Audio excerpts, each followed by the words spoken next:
कौम अपने सकाफती विरसों, लिबास और रिवायत से पहचानी जाती है। कहीं का लिबास मुनफरिद हो तो कहीं का रहन सहन।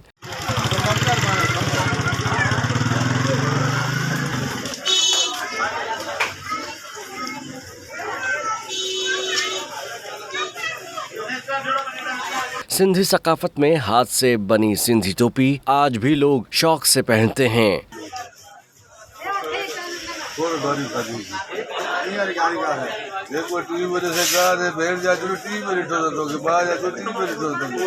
बदलते दौर के साथ सिंधी टोपी में भी तब्दीली आ रही है। बुगटी कबाइल का स्टाइल सबसे महंगा और मुनफरिद तस्वुर किया जाता है।